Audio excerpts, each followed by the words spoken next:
Due to the changes in climate expected in Scotland, we are predicting to see an increase in both the frequency and intensity of storm events. We're expecting to see an increase in river flow, river energy and river flooding events. Due to these increases, we're going to see more sediment getting moved downstream in the river. Precipitation events are going to become more intense, possibly occur more frequently. When that rainfall falls on hill slopes, for example, there's likely to be an increased risk of landsliding. So when there's a river at the bottom of that hill, there's a big influx of sediment into the river system. At the moment, in head ponds, which are the ponds that form behind the weir or the impoundment, they currently fill up with sediment, and what happens is the operators have to dredge the sediment, which is basically digging out this material and placing it downstream in the banks.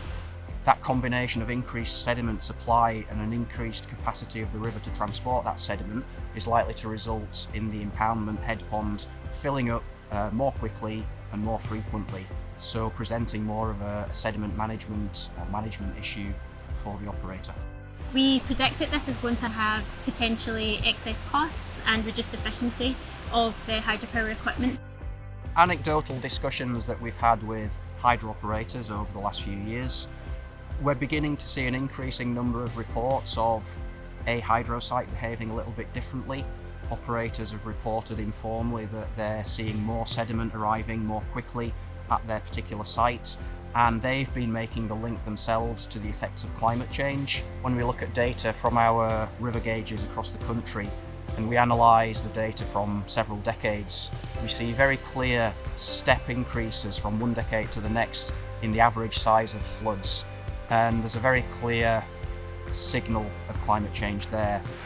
Looking forward to the future, as well as climate change, the rain is coming down harder, faster. That is going to affect what sits behind our intakes. It is going to bring down a lot more sediment, bring down big rocks. To maintain the power that's being generated or the water that's being supplied from an impoundment, is important that an operator can quickly address that sediment problem. If a plan's in place, that plan can be invoked, and also that sediment can then be, for example, reintroduced downstream, so there's not a negative impact on the river health.